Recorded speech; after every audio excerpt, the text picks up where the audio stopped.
They asked Zhang Yuanzi where his father was, whether he had really run away from you, calling him an unnecessary child, and at the same time calling him a bad child. Quite loud laughter began to be heard, and incomprehensible screams continued. The little child stood surrounded by a huge number of people who continued to mock him. Slowly, a tear ran down the boy's cheek. Suddenly, a loud scream was heard, which attracted the attention of everyone around. The yellow-haired boy punched one of them, asking them what the hell they were talking about. He called them idiots, adding that they don't understand anything and believe any nonsense. The black-haired boy continued to look towards the one defending him. It was his older brother. The older brother grabbed the younger one and smiled, saying that it was time for them to go, and if they bothered him again, he just had to tell him. The black-haired boy thought that while his older brother was next to him, there won't be any problems because they are together, but everything couldn't be perfect. Their hands broke away from each other. The protagonist stopped feeling the warmth from his older brother. At that very moment, Zhang Yuanzi froze and began to look ahead anxiously. His older brother turned to him, his voice clearly not friendly. The yellow-haired one began to disappear. The younger one ran up to him, anxiously asking where he was. However, he smiled and said that he was sure that he would definitely cope. Our hero woke up covered in sweat. His whole face was covered in beads of sweat. Standing up, he grabbed his face and began to twitch anxiously. In high school, he began to suffer from a strange illness. His brain would uncontrollably throw up episodes from the past, including forgotten information. At the same time, the consciousness continuously collected and analyzed information, and as a result, the brain's control over the body reached an incredible degree. The biggest drawback is that when the symptoms subside, he gets a splitting headache. Doctors couldn't identify the cause, but thanks to a special medicine his mother brought from abroad, the protagonist's condition was brought under control. Having put the pills on the table, he heard shouts, a female voice shouting that it was time to get up, and also that he had received a package. The boy himself was thinking that lately the effect of the medicine was barely noticeable. It seemed like he was developing immunity. When he came out, he saw a blue-haired girl who immediately shouted that she would take him shopping with her. The boy answered the blue-haired girl with a not particularly pleased tone and said yes. At that time, I was examining the parcel and noticed that the sender was not indicated. Suddenly, he felt a rather terrifying aura, which made him very scared. At that very moment, he managed to shield himself from the blow of the old woman, who began to scream that he could not agree to go there with his aunt. Although the boy tried to explain that it was the blue-haired girl's initiative, she didn't hear him, continuing to threaten to break her legs. By this time, the girl had already arrived, explaining to his mother that if the guy didn't have normal clothes, then he wouldn't have a girlfriend because it was time. He was almost 20 years old. And she continued to scream, thinking that they were up to something, assuming that today they were going on a blind date. And just a few seconds later, a verbal altercation about marriage began between the daughter and mother. At this time, our hero was already unpacking that very parcel to see what was inside. There was some kind of black card inside, and the boy immediately began to examine it carefully. Yuanzi immediately noticed that it had a pleasant texture, comparing it to a business card from some rich club. He casually put it in his pocket on a subconscious level without even noticing it. There was also a letter in the box itself, and he immediately began to take it out to read it. Lei Yibin was the sender. It said that he had found something that could change his whole life by giving it to him. Reading all this, the black-haired boy became tense because they hadn't talked for a long time, and now he decided to give him some kind of suspicious card. Taking the phone in his hands, Yuanzi immediately greeted the person on the other side of the phone. He told Brother Bin that he was a good judge of character, but it wasn't his brother, but his father. The black-haired man's face changed instantly, and he began to laugh casually as he greeted his uncle. The brother's father immediately turned to our hero with a charged voice. Having said that right now at his institute, Bin disappeared somewhere, which scared the black-haired man quite a bit. Our hero couldn't believe that he was missing and started screaming, asking if they had called the police yet. Of course, his father had already called them since the boy had disappeared 2 days ago. His roommate replied that Bin had simply gone to bed without going anywhere and that he had been gone by morning. Naturally, our hero couldn't believe that a person could just disappear like that. Bin's father said that the school administration and the police told them to return home and wait for news. They didn't sleep all night.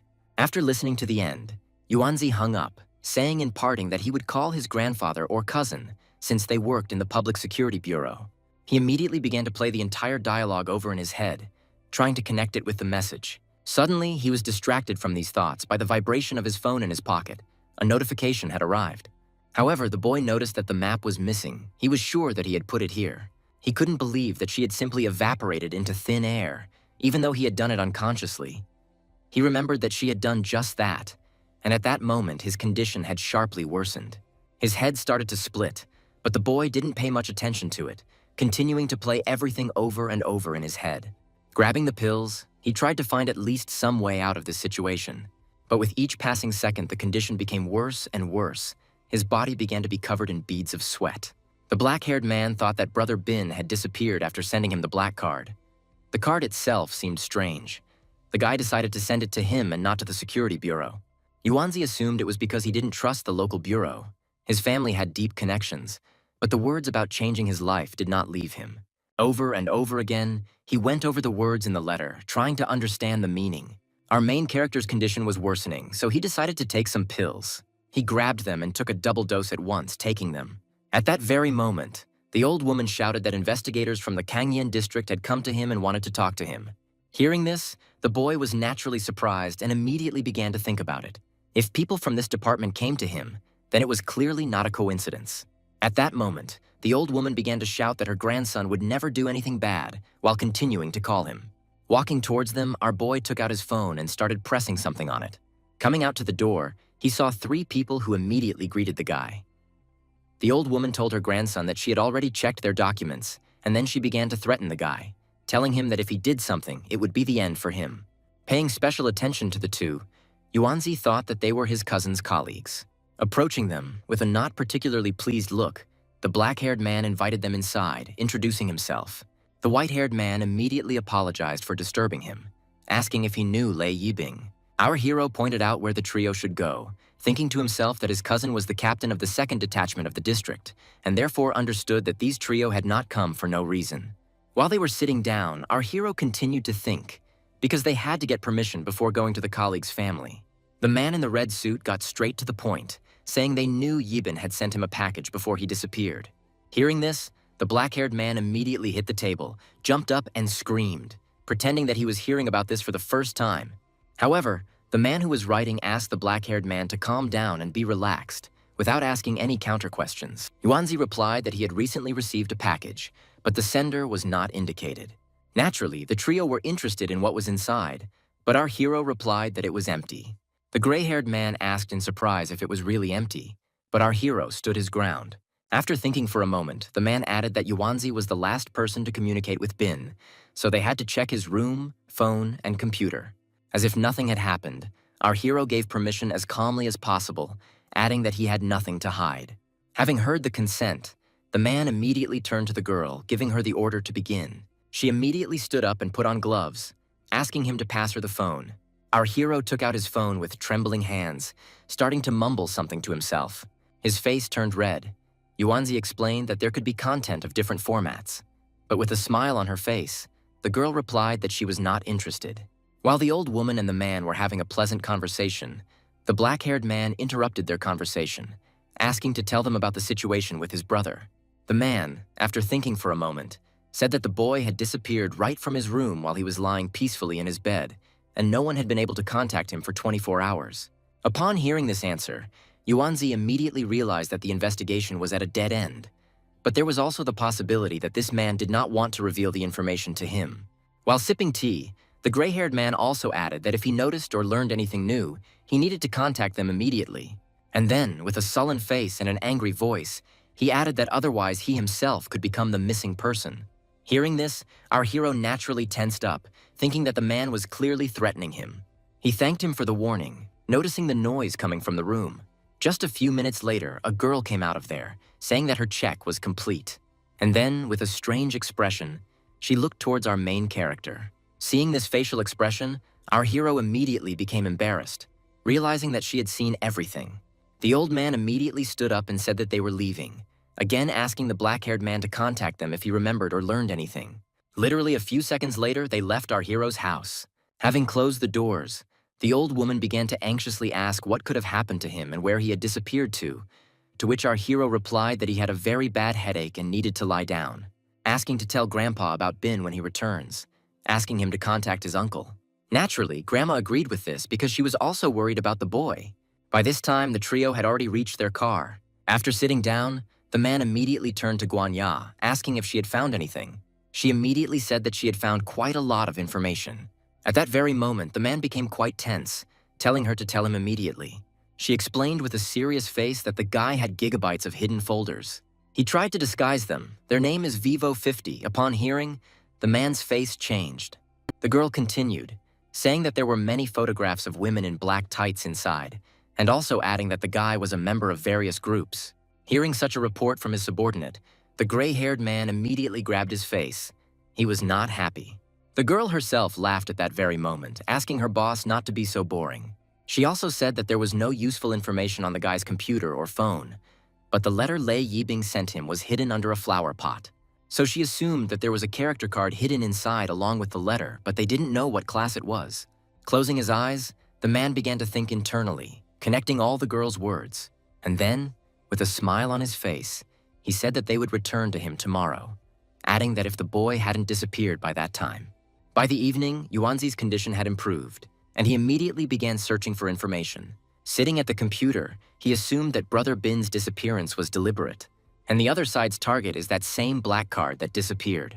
Then the security bureau might not be the only party suspecting that he had a black card. A third party was very likely looking for Bin's brother. But his brother didn't contact the bureau, which means he doesn't trust them. He was in the same situation. He couldn't trust them completely, so the safest option was to tell his cousin about it. However, he also realized that he couldn't contact him right now, so he immediately started shouting, asking what he should do. Kay also didn't understand how to explain the mythical disappearance of the map.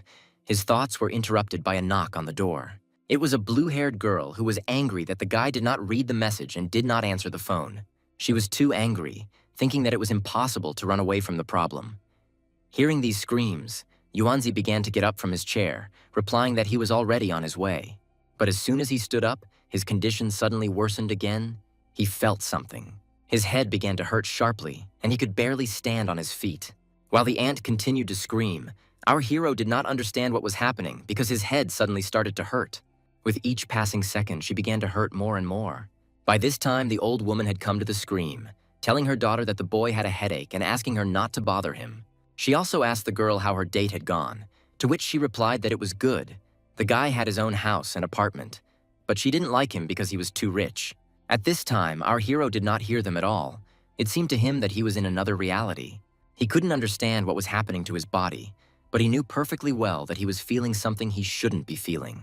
Suddenly, in the mirror, he noticed a black dot right on his forehead.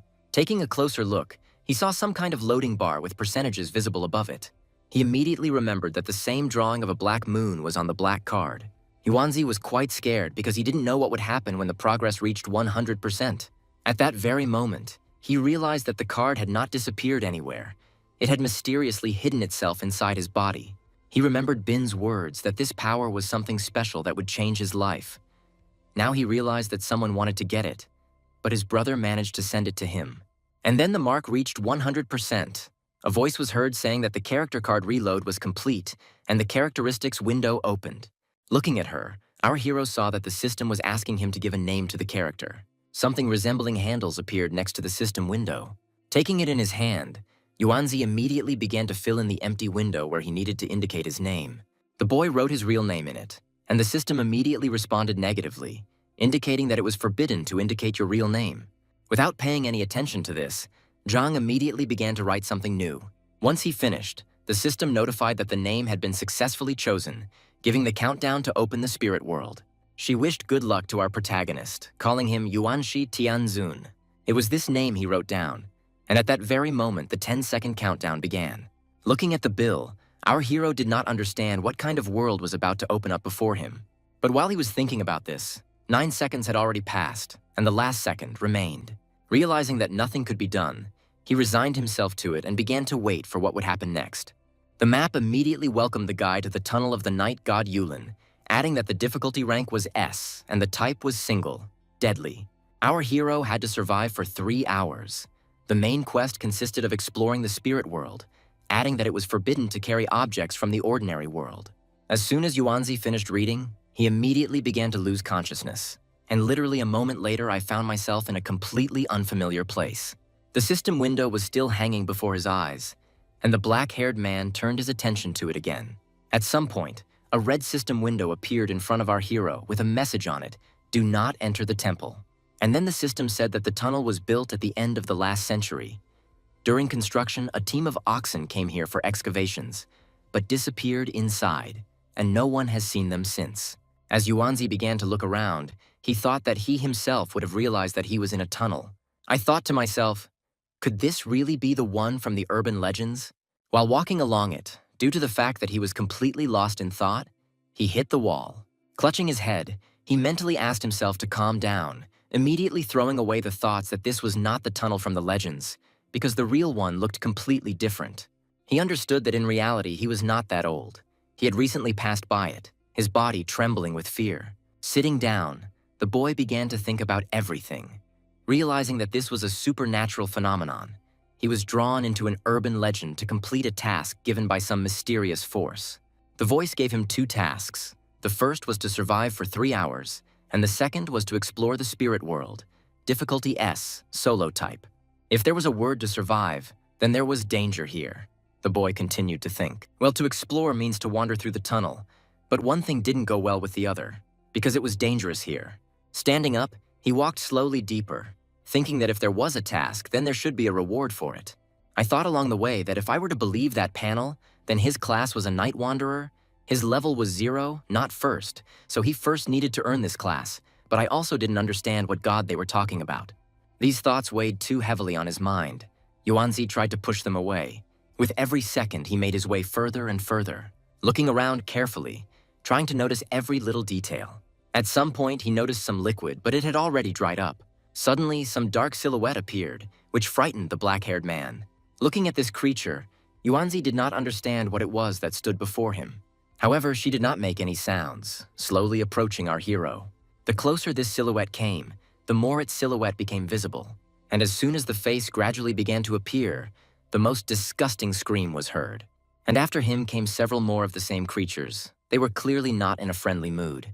Upon closer inspection, Yuanzi noticed that they were rotting corpses. Immediately turning in the opposite direction, I started running away from them. At some point, while he was running and looking around, he noticed something strange. Those creatures stretched their hands towards him, still walking slowly. Our hero did not understand why they did not pursue him, even though he was running away. And at that very moment, I sensed danger and began to look forward. He noticed that in the direction he was running right now, there were even more of these creatures. Now he understood why they didn't pursue him. They had no reason to do so because they surrounded him. One of these corpses raised his hand, pointing his finger to the side. Our hero turned around and saw a huge tunnel that went even further.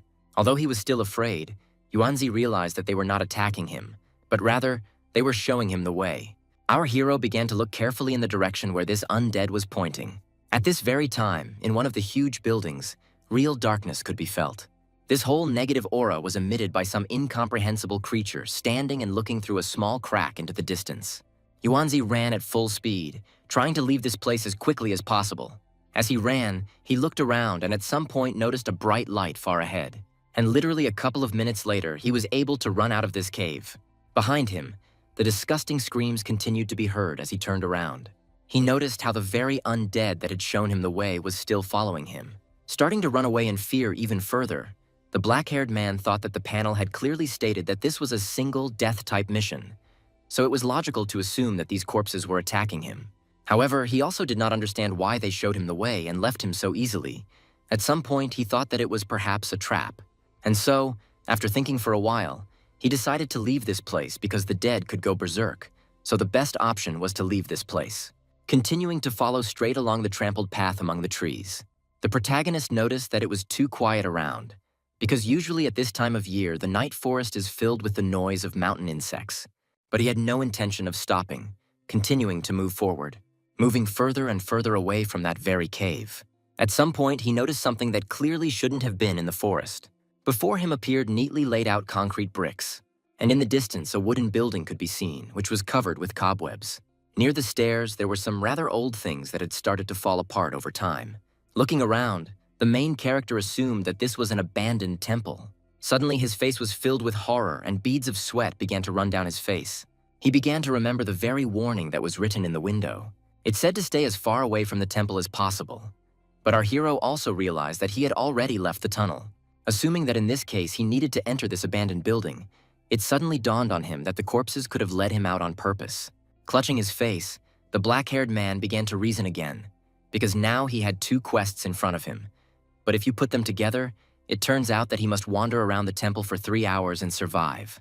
He understood that if he went forward, there was a high probability of dying, but if he turned back, he would definitely die. At that moment, I remembered the Bin brothers, who spoke about changing life. Swallowing his saliva, he thought about what had been said, categorically not to go to the temple. However, according to the quest, he was obliged to explore it, so he decided to give it a try. As he began to slowly climb the stairs, he looked around carefully. When he suddenly noticed a light ahead, it puzzled him quite a lot. There was a sound behind him that sounded like footsteps. Turning towards the sound, the black-haired man's entire body shuddered. The sound began to come from everywhere, each time getting louder and louder. The protagonist turned around anxiously, not understanding where the noise was coming from. Peering into the tall grass, the protagonist began to examine it carefully, thinking that usually after strange footsteps, some kind of ghost appears. With each passing second, the steps became louder and louder, and now distinct steps could be heard. His whole face began to be covered in beads of sweat. Now the boy was sure that someone was approaching him. So without thinking, he immediately rushed towards the door, thinking that what if his brother became a ghost and he was now taking out his anger on him? He shouted that his younger brother had done nothing wrong. The boy continued to run. He was very scared. Without even realizing it, he jumped over several stairs and into the temple. He stumbled and hit the temple door, thereby opening it. Before he could even get his bearings, he began to roll over, hitting the floor. Sitting up, leaning against the wall, the black-haired man tried to catch his breath and come to his senses as quickly as possible. Everyone was also looking towards the street from where those very steps were coming. However, there was silence there now, the same as when he ran through the forest. The guy didn't understand why he couldn't hear any footsteps anymore. Deciding that the best option was to close the door, he locked it. Starting to wipe the sweat from his face, the main character breathed a sigh of relief. Inside the temple, there were lit candles, from which a bright light emanated. Our hero immediately began to look around in order to understand what was happening, immediately paying attention to the stone statues that stood there. There was a smile on both faces. They were looking somewhere at the same point. At some point, our hero thought that they were examining him. In the center, between them, stood a more mature statue, which, compared to the other two, seemed more grown up, still looking attentively towards these huge sculptures. The black-haired man thought that from where he was standing, they looked too bulky. Their faces did not leave the black-haired man. He did not stop looking at them. At some point, the young man noticed that the huge statue should be holding something in its hand, but some detail was missing. So he immediately began to look around again. Noticing some inscriptions, I assumed that this was information about the temple. There were inscriptions on the stone from the early Ming dynasty, so the boy guessed that they were more than 500 years old. And at that very moment, Yuanzi began to fully understand the situation. After all, if the temple was requested, then someone must have changed the candles since they are new. Slowly, he began to turn his gaze towards them, starting to look more and more closely with each passing second. Having examined them, our hero again fell into thought, thinking about a member of the brigade. After all, this scene was generated to fit the urban legend, or it was always there, suggesting that in this case, the team also stumbled upon a temple. In any of these cases, the protagonist was in trouble, so if he wanted to survive, he had to look for clues. His face changed dramatically. He was not going to die here. He was going to survive.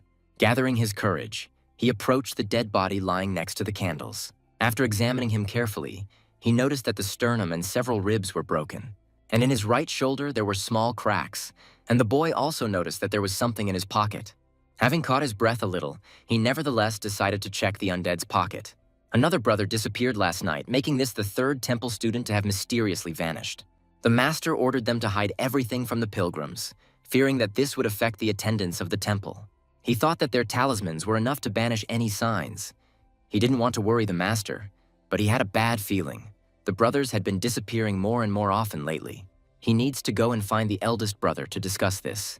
And from that moment on, 3 days passed, during which time 3 more disappeared. But he and the eldest brother did not find any clues. The nights in the temple became quieter than ever. This is exactly what was written on the sheets, and that's where the story ended. The black-haired man suggested that the dead worker had hidden the temple servant's notes in his pocket, thinking that it was an important clue. The reason for the decline of the temple on Mount Sanadao was never revealed, and if he could uncover the reason, Yuanzi wondered if he could complete the second main quest. Realizing that this was all the information there was, the protagonist decided to go further, assuming that there was a chance of running into danger along the way. But he also understood that according to legend, one worker managed to survive. So if he followed his trail, he would be able to get out of here. Opening the doors, Yuanzi again noticed that it was too quiet. Trying to come to his senses, the boy again assumed that someone was waiting for him outside. But staying in place will not lead to anything. He was obliged to go further, so after coming to his senses, he left the temple, starting to move further and further away from the temple. At the same time, listening to every sound, trying to hear every little detail. At some point, he came up against some kind of gate again, which led to another building, inside which the light was also on. This time, Yuanzi was no longer so frightened. He tried to restrain himself. However, he had already decided for himself to go further, so he went inside. Entering, he looked around carefully, again noticing the dead bodies. The entire route, from the starting point to here, was littered with construction crews. It was hard for him to get used to such a sight, because almost all the people received terrible injuries in the shoulder area before they died. Suddenly, he heard some words that asked for help. They scared him to death. The voices began to grow louder and louder. Yuanzi peered into the distance. Our hero, shedding tears, thought that any sane person would have left here long ago. But now he heard for sure cries for help. Clenching his face, he blamed everything on Brother Bin. He started thinking that if he managed to get out alive, he would send his uncle all his educational materials from the hidden folders, so that the father could see how diligent his son was. Walking further and further, at some point our hero noticed the corpse again, noticing that this skeleton looked much more intact than the others. After examining him, Yuanzi saw that only his shoulder blades were crushed, just like the skeleton in the main hall. Moreover, this same skeleton had some papers visible from its pocket. Having taken them out, Yuanzi saw some kind of talisman, a book, and a mirror. Starting to look closely at these objects. At that very moment, the system notified our hero that an object from the spirit world had been discovered. This talisman was called a banishing one and was created by the powerful god of the night. And also its uses were described. Yuanzi thought that it could be very useful. Having finished with the talisman, the black-haired man was about to look at the book. Opening it, he immediately began to read that 2.5 years had passed since someone joined Mount Sando. In the temple of the goddess, he learned to read and write. The elder brother said that as soon as the master returned to the mountain after cleansing the souls, he would officially accept him. Cultivation through soaking the soul in moonlight is the introductory method to becoming a night priest. It was such a difficult time, with the rebellion of Prince Yan, that the smoke of war enveloped the sky. The master, the most powerful of the priests of Shanghai, must cleanse the souls of the restless, all in order to prevent the onslaught of the Yin curse from falling upon the common people. After reading this, Yuanzi guessed that it was a diary, as it recorded the cultivation experience and life routine of the temple. At some point, the main character read to the point where it talks about a living corpse whose chest was covered in blood. It also said not to trust the master, after which the remaining pages were torn out. At that very moment, goosebumps ran all over our hero's body. Moving to the mirror, the guy felt a rather strange aura.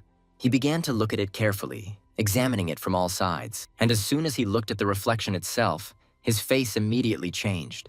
After all, right behind his back stood some kind of creature that resembled a ghost.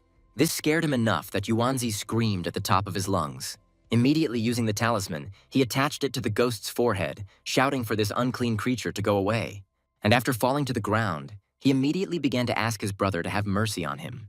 Taking the mirror in his hands again, Yuanzi hoped that the talisman had worked. However, this creature was still standing behind him. His face filled with tears. His shoulder became even more numb. His arms and legs went numb. At some point, he began to imagine how these dead bodies were encouraging him. And at that very moment, he heard rather scary sounds that tore him out of his thoughts. Yuanzi immediately began banging his head on the ground, screaming that trouble after trouble was coming. The protagonist began to hear footsteps behind him again. He could not come to terms with the fact that he would become one of these dead people. Having hidden in one of the buildings, he began to look out onto the street. The steps did not stop dying down, becoming louder and louder, then quieter and quieter. At some point, Yuanzi noticed some red heels. Covering his mouth to keep from screaming, he thought of a pair of red shoes in a temple of the ancient Ming dynasty. Believing he's going crazy, he slowly goes crazy. As soon as he saw that they turned in his direction, he immediately hid. Exhaling heavily, the boy tried to come to his senses, looking at my trembling hand, which was holding that very mirror. He didn't understand how he could escape from here. Besides, he noticed that his shoulder was aching badly. It was about to crack. After resting a little, he went outside and started running. All this time, the ghost on my shoulder was getting heavier and heavier. Never in his life had it been so hard for him to move. Having reached the temple again with his last strength, Yuanzi fell to the ground. Gradually, the ghost began to disappear. His assumption turned out to be correct, because the main hall was a safe zone. After resting a bit, he stood up and began to stretch his shoulder. At first, he was able to escape from the strange shoes, and then he crawled to the main hall with the ghost on his shoulder. But if they attacked at the same time, the black-haired man understood that it would definitely be the end for him. One of the important rules of any horror game is to stay close to the safe zone. Suddenly, the system notified our hero of the successful completion of the first main quest, and the reward calculation began. Seeing this notification, Yuanzi couldn't believe that he had completed the quest. The protagonist's experience has increased. He has also received a banishing talisman, and access to the inventory has been unlocked. In addition to this, the system gave 36 hours to rest. The countdown to the next opening of the spirit world began. In an instant, Yuanzi returned to his home room. He immediately fell onto the bed and exhaled heavily, noticing that even the air felt much lighter here. Suddenly jumping up, he did not understand where his talisman had gone.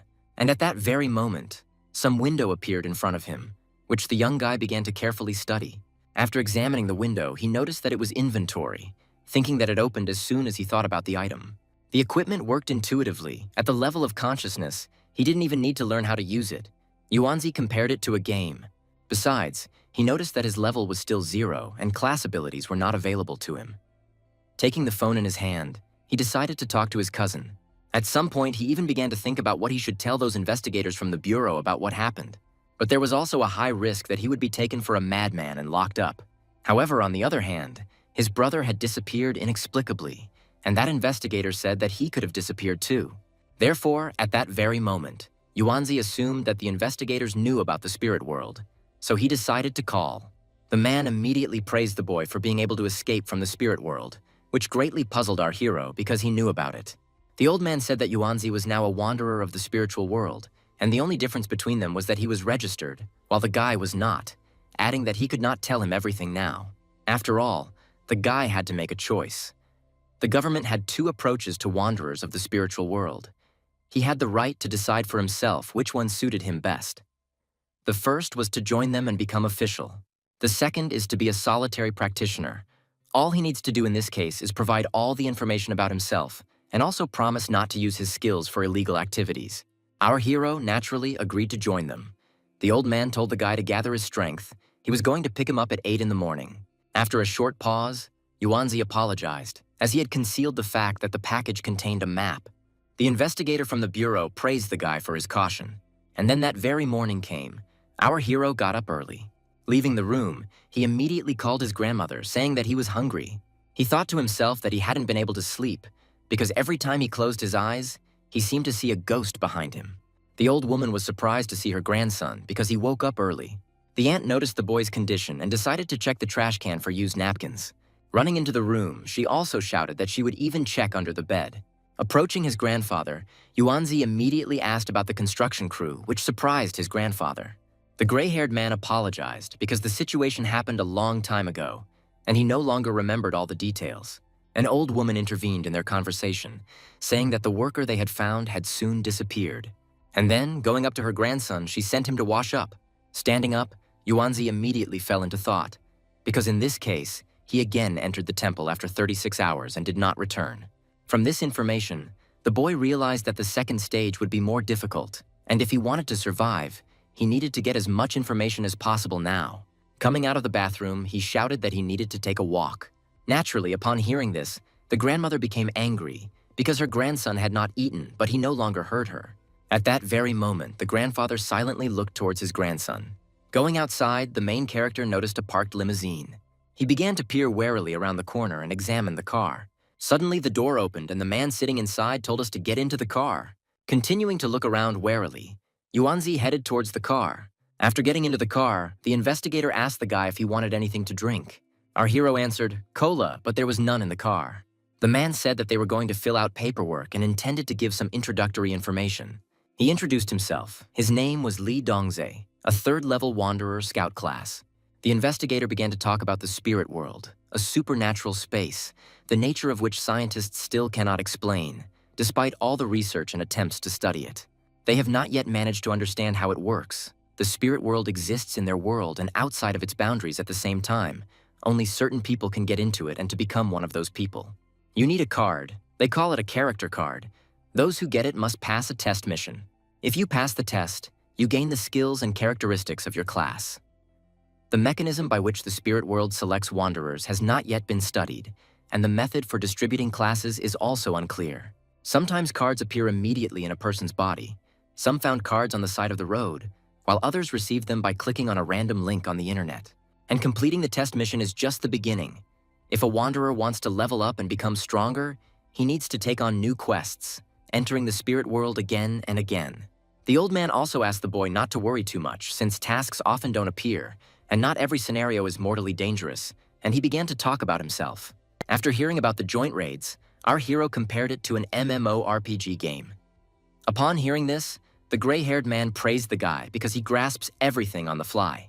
He explained to the guy that solo runs are the most dangerous, with a high mortality rate, but team runs are better, with worlds like death and penalties where you won't die even if you fail. Naturally, Yuanzi had a logical question. What is the danger of solitary worlds? In team worlds, he will work together, and solo worlds are selected specifically for his class. Using himself as an example, he said that in solitary confinement, he had to take on the role of a detective, tracking and hiding from opponents, and surviving in the wilderness. Hearing this answer, the black-haired boy immediately began to think. Suddenly, the young boy shouted that his brother Bin had also ended up in the spirit world, but the old man replied that he was most likely already dead. Upon hearing this, our hero immediately became lost in space, and the investigator explained that too much time had already passed. Having added that the test in the spirit world lasts from several hours to, in the worst case, 2 days, and there had been no news from the guy for 4 days, Yuanzi screamed upon hearing this. However, the old man also added about higher stages, which may take longer. After listening to the investigator, the main character thought, assuming that his brother Bin had moved on to a new stage. He hoped for this. Lee interrupted the boy's thoughts by asking what his morality score was. Our hero was surprised by this question, immediately opening the system window and saying, 60. Lee explained that the main problem with all newcomers was their morale, and added that all wanderers within his city would receive a quest to eliminate him if he dropped below 60. Naturally, upon hearing this, our hero was surprised and asked if he really couldn't do anything bad his whole life. I immediately started thinking about watching adult content and doing the same. It seemed to him that at that very moment his life had come to an end. Hearing this, the old man laughed quite loudly, telling the young man not to worry. Offenses such as theft, assault, robbery, and the like deducted from 1 to 5 points, and murder deducted 10. In short, Lee told our hero to just be a good person. Our hero immediately fell into deep thought. But after putting it aside, he decided that he would help the grandmothers cross the road. However, he also noted that Lee did not explain the purpose of the morality indicator at all, suggesting that he did not know. When suddenly the car stopped, they arrived. After getting out of the car, our hero immediately asked the investigator whether sponsoring a young lady was considered a violation of morality. The gray-haired man explained that losing morality is as easy as gaining it, citing the example of how criminal organizations of wanderers make charitable contributions. To sum it all up, if you have money, it's easy to raise morale. Lee also told Yuanzi that battles between wanderers do not take away points, and then slowly moved on to tell him about their organization. They called themselves the 5 Elements Alliance, and within the faction, there were 5 factions that represented the 5 classes: Wood Demon, Scout, Firemaster, Water Ghost, and Ghoul. Having told a little about the past, and also that their faction is less than 20 years old. And then, starting to get angry, he told me about the tree demons who are obsessed with nature and animals. Well, and along the way, I didn't say anything about each faction. Well, I didn't forget to praise the faction of Scouts, saying that they are truly wise, calm, and reasonable. Lee also talked about the abilities of each faction member. At one point, Yuanzi joked that the Scouts were useless, but seeing the investigator's anger, he immediately apologized. And now they have already started to go up in the elevator. Once they begin to talk about what they say, once the Scouts, have crossed the stage of transcendence, they develop outstanding combat skills.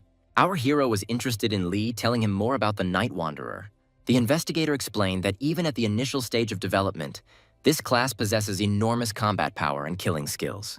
In addition to the fact that they have skills with souls, purifying corpses, and controlling ghosts, Lee also said that they are an incredibly rare class. This is all because the capital's Thai sect is recruiting them from all over the country. He felt sorry for him, because he wanted to get one for himself. Suddenly he became thoughtful, turning to our hero and asking what class he was. Embarrassed, our hero replied that he was a wanderer of the night. After a minute of silence, the investigator suddenly jumped up and grabbed the guy, shouting at him to repeat himself. And as soon as he heard a positive answer, he immediately began to hug the guy. He was happy about it. Having said that, the Night Wanderer is an incredibly valuable addition. Along the way, he told how the girl from the Union of 100 Flowers wanted the Wanderer so much that she even slept with him. Moreover, the man casually asked what kind of spirit world it was, to which Yuanzi replied, Yuanshi Tianzun. Investigator Lee immediately fell into a wild stupor. Somehow, it was thoughtfully said that this was an excellent choice. Eventually, they went to fill out the paperwork. Lee said that the starting salary was $20,000 a month plus subsidies for missions. Hearing this, the black-haired man's eyes immediately lit up with a bright money light. They went on a tour, and there were also ordinary people working within their organization. Afterwards, they went to Investigator Lee's office. Upon entering, he asked Yuanzi to make herself comfortable while he prepared the papers. Our protagonist sat down in a chair while the gray-haired man prepared the contract.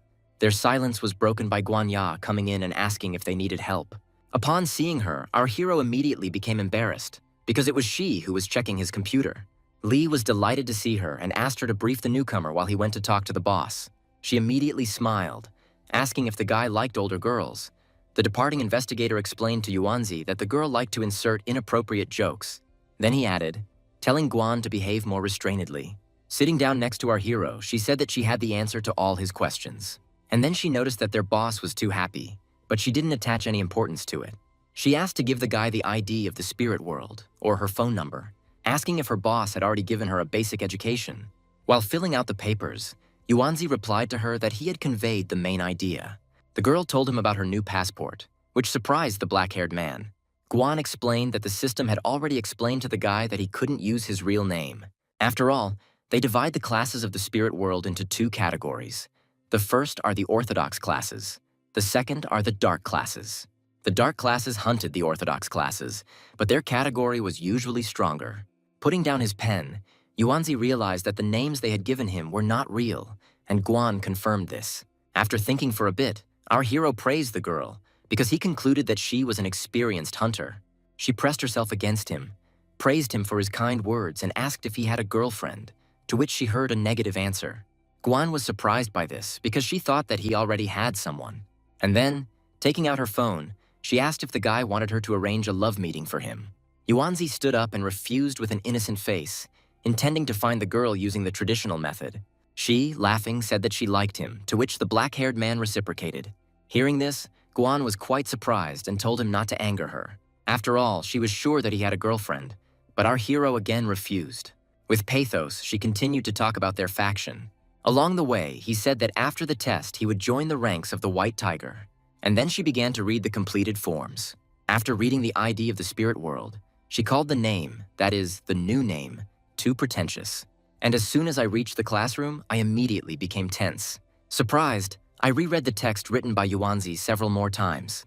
Turning to him, she asked anxiously if he was a wanderer of the night, to which I immediately received a positive response. Now Guan understood why their boss was so happy. In an instant, she moved closer to Yuanzi, holding his face. The sister began to threaten the boy, telling him not to even dare to run away anywhere. The embarrassed guy, overexcited, shouted that he would never betray her. Suddenly, she noticed the level, which surprised her quite a lot. Well, I turned my gaze to the current test, seeing the Yulan tunnel. She couldn't understand why him. And then she turned towards the guy again in surprise, asking if he really was there. Yuanzi didn't quite understand why Guan was so wary, but he decided to say that he had questions regarding the test. From behind him, he heard a heavy sigh. There stood a man who continued to sigh heavily. At this point, all the protagonist's fighting spirit disappeared. Guan went after the boss, and the man told the boy to follow him. As he walked, Yuanzi deduced from their reactions that he had been faced with an extremely difficult test. The man himself began his story by saying that they usually have information about the test, but with the tunnel things were different. Sitting down at the laptop, Yuanzi began to carefully study the information. However, the maximum difficulty rank in the base was A, but his challenge was S rank. He couldn't understand this, but he couldn't just leave it like that, because the 36 hours would soon be over. At some point, he did find information about the Yulan tunnel, which said there was 0 survival rate in it, and that nothing was known. Naturally, Yuanzi was very scared, because the note said that this spirit world was critically dangerous, and there was not a single known case of passage. At this time, the boss was sipping wine pleasantly, lighting a cigar in joy and thinking about how he was going to make a name for himself. And he was very lucky, because he came across a night wanderer with a clean reputation. Along the way, he recalled how he reported this to his boss, who promised to reward him. He couldn't be happier, thinking that Yuanzi had appeared at the perfect time. His thoughts were interrupted by Guan, who kicked the door open.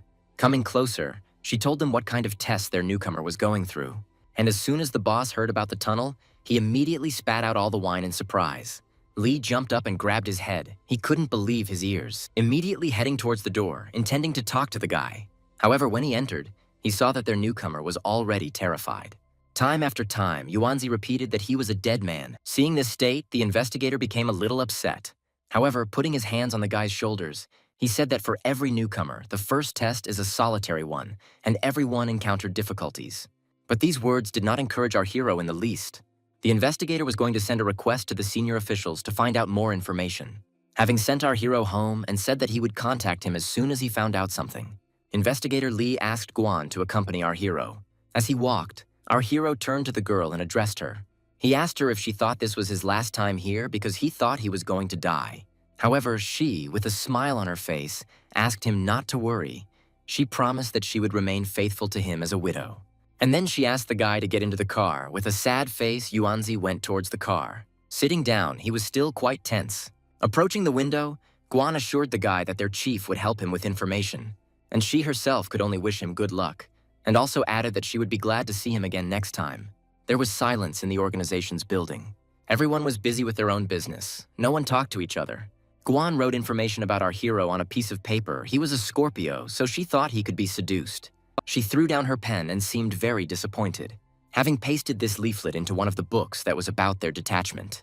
Turning to Waitan, she asked him if he thought the boy could handle it, to which the black-haired man replied that Tai had some information about the tunnel, but the chances were too slim.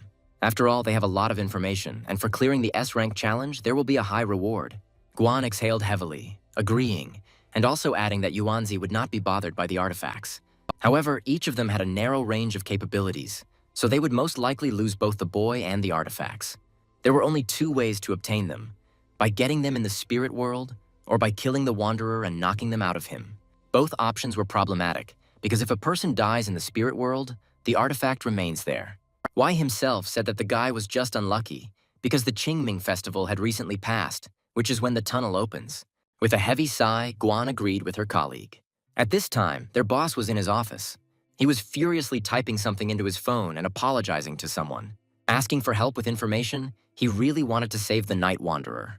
Therefore, I tried in any way to get information to help him. Investigator Lee wrote to the elder asking him to help him. By this time, our main character had already returned home. As he entered, he sadly said that he had returned. Grandma immediately said that his cousin was already home, noticing that his grandson looked as if all the juices had been squeezed out of him. As he passed by, Yuanzi sadly greeted his brother, who also greeted him. The cousin asked why he was looking for him. However, the main character asked him to forget about it, because he believed that he would not be able to help him. Continuing to eat, the cousin said that he knew that Commander Lee had visited them, so he was powerless here. At this point, the blue-haired girl appeared and shouted joyfully that she had brought a wrinkle remedy.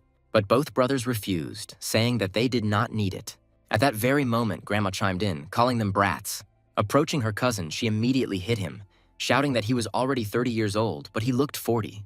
She was angry because he still didn't have a girlfriend. After all, when their uncle came last year, he thought that he was their son, not their grandson. Translating it to the point that if he got it wrong, the guy looks manly. The little brother asked his grandmother to calm down, saying that he had to go to work in the morning, so he would prefer to rest rather than argue. Yuanzi heard this and asked him what his business was, and his brother replied that 2 people had disappeared in the tunnel yesterday and they still hadn't been found, adding that it was a secret matter so that the younger one wouldn't blab. Granny and Auntie immediately started talking to each other that it was time to close this tunnel. The protagonist himself began to think again, assuming that they had entered the tunnel and were unable to get out. He wondered if they could hold out there for 3 hours. He was also comforted by the feeling that he was not the only one experiencing this horror.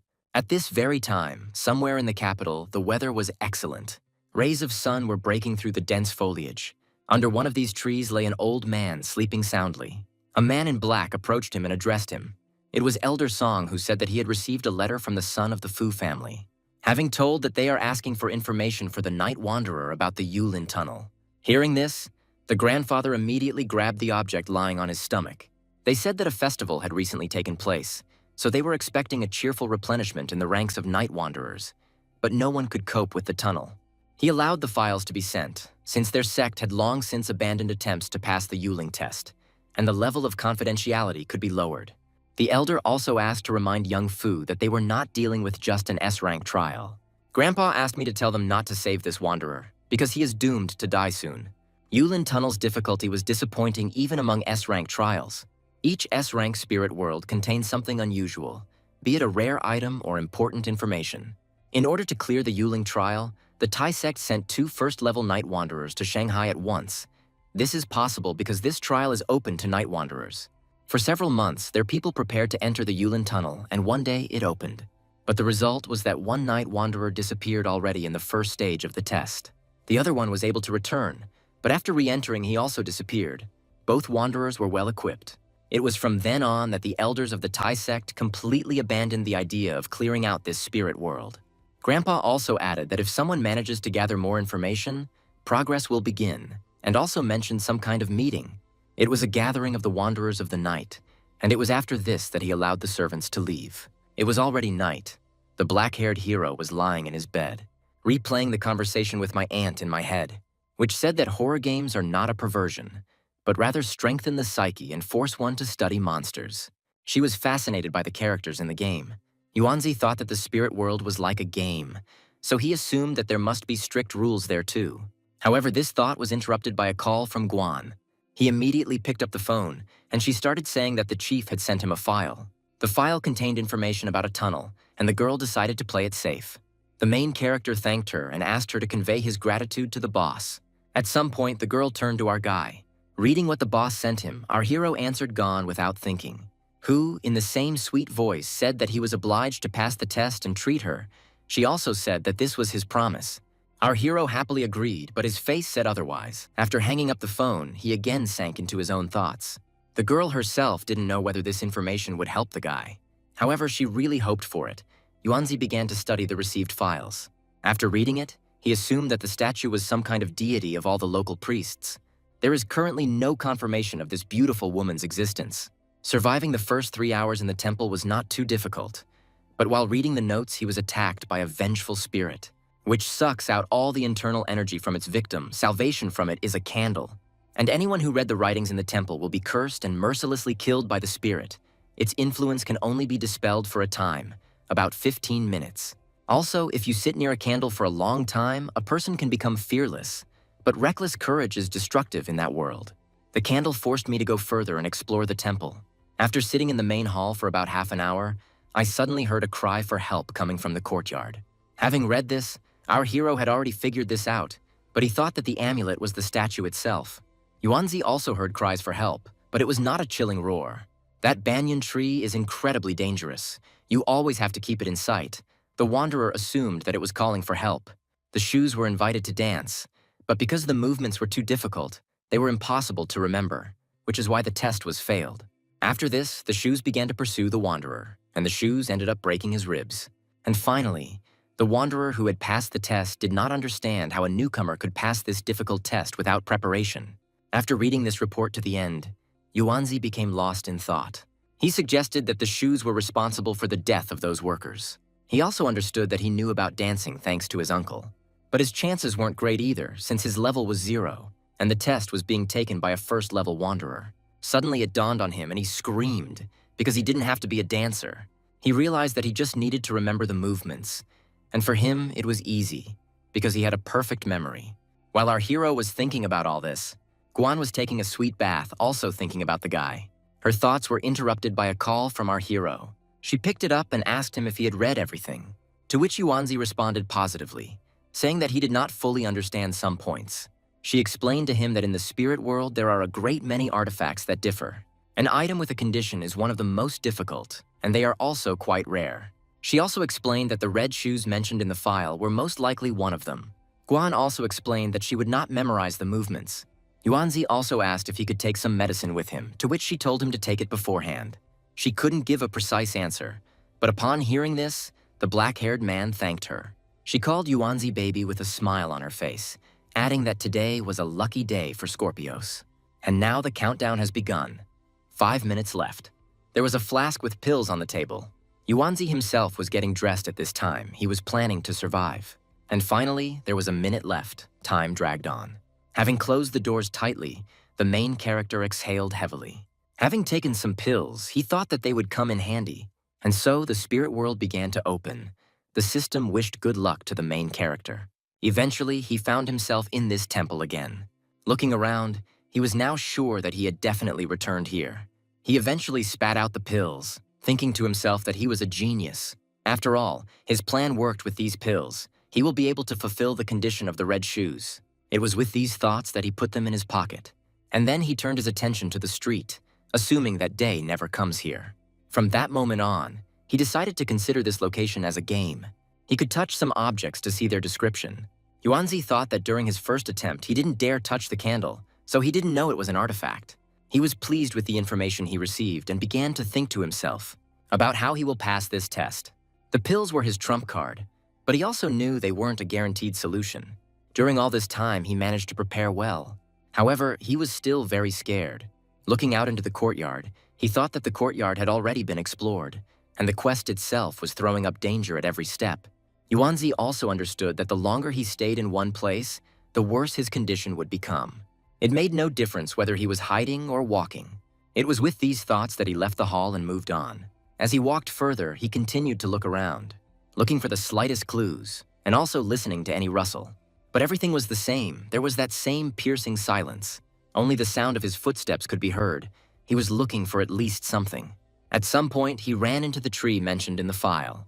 He remembered that it was dangerous here, but now it looked like an ordinary tree. Hoping that if he hangs around here, progress will be made. Yuanzi decided to take a closer look, noticing the wells. Deciding that this was a bad sign, he decided to go around. And at that very moment, he stepped on a stick that was lying there, breaking it.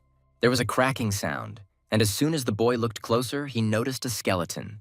However, now the corpses did not frighten him, because he had managed to look at them. After examining it, the boy was surprised, because the skeleton was well preserved. He fell on his stomach and his head was turned. It looked like someone had broken his neck. Yuanzi wondered who could have done this. Suddenly, a cry began to be heard calling for Zhang Yuanzi. Each time these words were repeated louder and louder. The boy decided to get a mirror to use it. As soon as he took it out, he began to look at it carefully. Behind him, he saw some kind of dark clot. Eventually, a feminine silhouette emerged. Each time, it became more and more. She turned to our hero, asking him to come to her. At that very moment, Yuanzi rushed forward with a scream as far as he could. She continued calling him while the boy ran away in terror. Running behind one of the buildings, he heard silence. That very call died down. The black-haired man decided to sit out the time to catch his breath. With heavy sighs, he rejoiced, because it seemed he had managed to break away. From the file, he learned that he couldn't turn around, but there was nothing said about returning. He assumed that upon his return, he would be in no danger. At that moment, he really wanted to go home, but there was no other choice. So, gathering his courage, he decided to go there again. Suddenly, one of the buildings caught his attention. Approaching the doors, he leaned against them. And at that very moment, the doors suddenly opened. This frightened our hero even more. He jumped back, feeling some kind of disgusting aura that was coming from inside. For the first time in a long time, a breeze blew here, raising a noise. This caught the attention of our protagonist because nothing like this had ever happened here before. Having pulled himself together a little, he finally decided to look inside. Inside, surprisingly, there was order, and he noticed an object on the table. It was a wooden ladle. Yuanzi was delighted. After all, I heard that the fluid of an innocent body can drive out evil. However, he immediately began to remember his past. Although he had not met the girl, he had managed to sin at home. Looking at his hands, he realized that he was giving them too much scope for sin. And then he lifted the ladle again and began to examine it. Looking at him, the black-haired boy's face changed. It was with a dissatisfied face that he threw it on the table, starting to walk from side to side in thought. He recalled the ancient words that said that true salvation lies in the heart of man. At that moment, his whole face turned red because it was virgin fluid that was meant. After thinking for a while, Yuanzi came to one conclusion. It is assumed that the first house was probably used for psychological comfort. Therefore, having taken the weapon as if it were his own, he left the building, starting to creep further and further. The second house was a real armory. Upon seeing the armory, he immediately threw away his weapons. After all, given the records found, it is quite expected that an armory was located on the temple grounds. Suddenly, Yuanzi noticed that the skeleton still had flesh left. There were only two options. The first was embalming, and the second was natural formation. The first option was excluded, because the time was wrong and the climate was not suitable. The only clue to the corpse's death were two holes in its neck. At that very moment, our hero heard some sounds and immediately grabbed his weapon. Jumping back, he looked tensely towards the exit. He didn't understand where this noise came from. However, he was sure of one thing: he needed to go and check. Gathering his courage, Yuanzi went outside, listening. Having looked into one of the buildings, he looked around carefully. Inside this building, there were wooden coffins, around which lay corpses. But something else caught his attention. He noticed something brightly colored lying next to one of them. It resembled a knife, and the boy thought it was a Buddhist ceremonial weapon. Immediately remembering the statue, which was supposed to be holding something in its hands, his thoughts were interrupted by terrifying creaking and howling sounds. Right before his eyes, those very coffins began to move. The lids slowly opened, and disgusting hands appeared from them. Seeing this picture, the boy was naturally scared to death. Because his legs were numb from fear, he continued to stand in place. After some time, whatever was inside was completely released. It was a corpse that was moving. Yuanzi thought it was a zombie. The protagonist decided that this was the perfect moment to return to the main hall. And just as he was about to leave, he felt something. Turning around, he noticed something he didn't expect at all. It was the same demon that was sitting on his shoulder. With tears in his eyes, he shouted that he couldn't believe it, because 15 minutes had already passed. With a weight on his shoulders, he ran slowly towards the hall. The zombie vampire himself was watching the guy closely at this time, continuing to make those same disgusting sounds. Not for a single second without looking away. Still looking towards the running boy, his eyes filled with anger. As he ran, he cried, thinking about wanting to go home, remembering his uncle, grandmother, and aunt. At that moment, a powerful explosion was heard, and the boards flew in different directions. Naturally, the main character paid attention to this. The first to appear was a dried-up, bony leg, and behind her was a body that was making eerie sounds, radiating an equally eerie aura. Seeing him, our hero became scared and didn't understand what to do. Exactly the same thing will happen next. Deciding that the best option was to escape, Yuanzi began to run away. Noticing the monster's pose, the black-haired man was surprised because it was the pose of a professional runner. Seeing this run, the young boy did not understand how a crumbling corpse could run so fast. Yuanzi continued to scream, shouting, as this was beyond all bounds. Realizing that he couldn't escape, the boy tried to think of something. At that very moment, he stopped abruptly, swinging his weapon, trying to dodge the monster. The black-haired man didn't intend to die, he wanted to survive. Therefore, he decided to accept the fight, throwing his weapon forward. The rotting corpse stopped abruptly after the impact. The other part of this weapon crashed into the ground, thereby becoming stuck. At that moment, the main character looked to the side in his direction with alarm. The black-haired man noticed the torn-out heart, assuming that it was the same older brother mentioned in the monk's notes. At this time, the monster had already come to its senses and began to attack again. He became furious, and his anger could be felt throughout the entire area. Yuanzi jumped to the side, trying to increase the distance and dodge. At that moment, the boy managed to dodge. Deciding that this was the best moment to attack, Yuanzi rushed to attack. However, he didn't succeed. He hit the target, but nothing happened. At that moment, his hands began to tremble and he could barely hold the sword. He didn't understand why he couldn't cut his neck. Since the monster didn't feel anything, he immediately rushed to attack, about to pierce our hero's chest with his sharp nails. The monster's speed was higher, so he hit. The boy fell to the ground with a loud crash and a column of dust rose up. The zombie was going to kill the black-haired boy. At that moment, Yuanzi himself was summoning the banishing talisman. Immediately, a talisman began to form in his hand. Seeing this, the zombie stopped, noticing the bright light. Having come to its senses, the creature jumped back several meters. The zombie sensed danger from this light, so he retreated. Our hero was happy at this time because it worked, realizing that the zombie has intelligence, because it senses danger.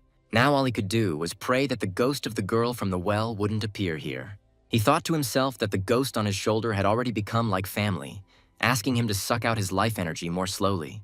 Their gazes met, neither of them moved.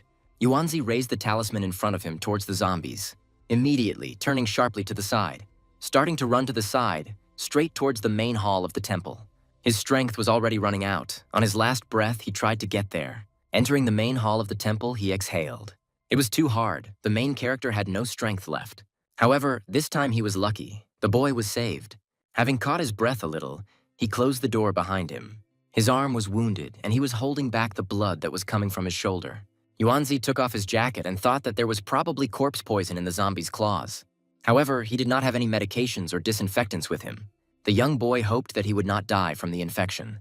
But at that moment, he realized that he didn't feel any anxiety at all. Remembering this effect of the candle, he understood, and this meant that it had begun to work. As he reflected, he thought that there was no time to waste now. He needed to move straight to the second stage. He immediately started to think about the shoes in his head, because Guan had said that he could subjugate him. Yuanzi also thought that given the speed of that zombie, he wouldn't be able to place a banishing talisman on its forehead. I started to play out the situation in my head, how it would happen. Compare this to a child trying to kill an adult with a knife. He needed to come up with some kind of plan. At this point, he exhaled heavily. Starting to get up, he put his hand in his pocket, thinking that even despite the infection, he feels confident when taking out pills. He couldn't sit it out because he would simply die. So, after taking a little rest, I went outside and started calling for shoes. After shouting, there was no reaction. There was total silence. Suddenly, literally a couple of seconds later, the sound of stomping shoes was heard. Red shoes appeared on the horizon. With slow steps, they began to approach our hero. They appeared behind our main character. Seeing this, Yuanzi guessed that they had appeared there specifically to cut off the escape route to the main hall. The shoes asked our hero if he would like to dance with them. Hearing this question, the black-haired man was glad because he already knew about it. Closing his eyes, the young man began to reboot his brain. At that very moment, as soon as he concentrated, his eyes lit up. Our hero's body seemed to be placed in another reality. The whole world around us disappeared, and in our hero's head there was only him and his shoes. The shoes were the first to move. They showed the first movement. The red shoes turned to Yuanzi and said that it was their turn. The main character immediately began to play out the movements in his head, thinking to myself that now everything will be decided by one dance. Starting to dance, repeating the movements shown by the shoes. He thought to himself that it was good, because no one could see him now except for his red shoes. Otherwise, his dignity would be lost. A few seconds later, our boy completed his movements. At that moment, blood started pouring from his nose. He was too tired, hanging on by his last breath. The shoes began to disappear little by little, saying that it was a lousy dance. The system congratulated on the successful couple dance, but also added that they rated the dance low, so they will only be subject to it for half an hour. With his last breath, Yuanzi took out the pills. Having swallowed them, he tried to recover as quickly as possible. He exhaled heavily and was glad that he had managed to survive. The backstory told of a former owner who appeared to her as a princess, who was incredibly beautiful by nature and a masterful dancer.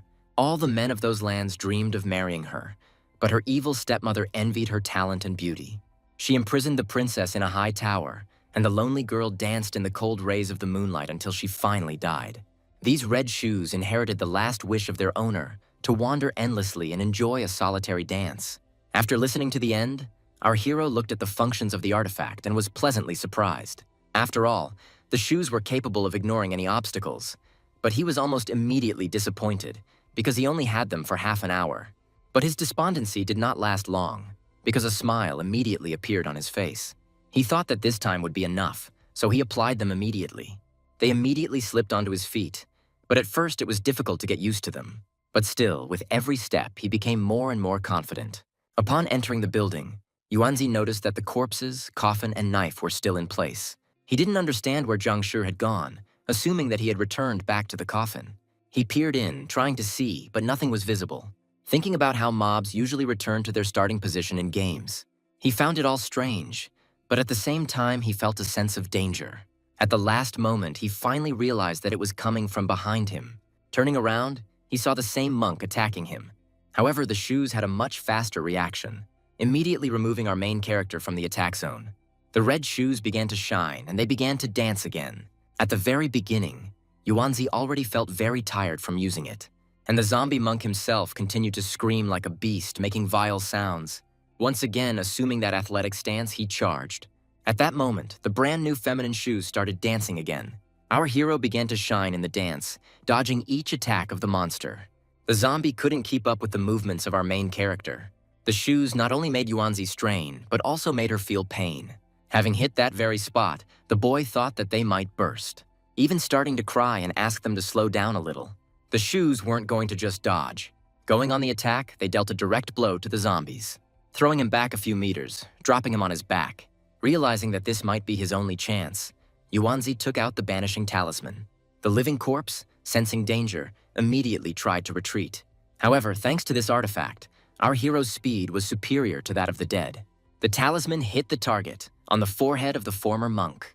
The monster began to scream in pain. He could not remove it from his forehead. Yuanzi watched the events unfold silently at this moment, hoping for the best outcome. Gradually, the body began to disappear, evaporating into the air. However, our hero did not have time to think about this, because he felt wild pain. He felt a wild pain between his legs because of the splits. After moving away a little, he exhaled, because he was able to deal with Zhang Shi, knowing full well that he wouldn't have been able to do this without the help of the red shoes. Now it remained to deal with the next point. It was a ghost woman who appeared near the well. But first our boy went to the hall where that very dagger lay. Yuanzi picked it up and was about to check the stat window. It was called the Demon Generation Pestle, a type of weapon, and was an artifact. Holding it in his hand, the black-haired boy thought that his assumptions were correct. It was an artifact, quite powerful. His predecessor planned to use this weapon to kill Zhang Shi. However, he was unable to tame the red shoes and suffered terrible injuries, after which he had a cancerous encounter with the Zhang Shi monster, which ended in death. Yuanzi had about 5 minutes left before a vengeful spirit appeared on his shoulder. He needed to manage this in time and deal with the woman's ghost. But as soon as he looked into the well, the boy was quite surprised. She didn't understand where the woman was, because he clearly remembered that the ghost had crawled out of here last time. The young man did not understand what was happening, clutching his weapon in anger. Looking around, he realized that his 15 minutes would soon be up, and in this case, he will have to return to the main hall. Realizing that there was no one around, he decided to go back. Inside, as always, a candle burned with a bright light, emitting that very warmth. Sitting on the ground, he touched his hand, examining it carefully. He understood that the effect of the cadaveric poison was increasing. He already felt difficulty breathing. His time was running out, but he was able to explore the 2 rear annexes and neutralize Zhang Shi. However, the quest had not yet been completed, which meant that there was still something left. He did not understand what.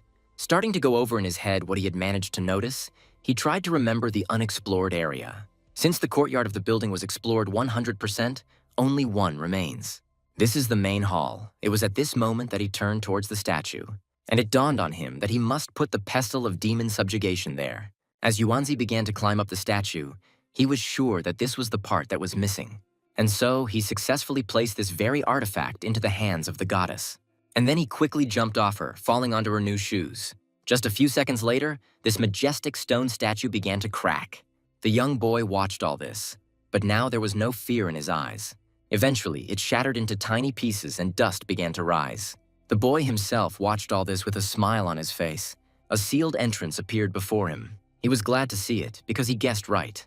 Immediately, he began to throw stones in different directions, thus searching for the very artifact that he recently placed into the hands of the stone goddess. A few minutes later, he managed to find it and take it back into his hands. He understood that in the cave, he would be able to unravel why the temple had fallen into disrepair. Looking at the object, he felt the divine energy of the sun, but he had to sacrifice life energy, assuming that if it was the power of the sun, then it should dispel the darkness.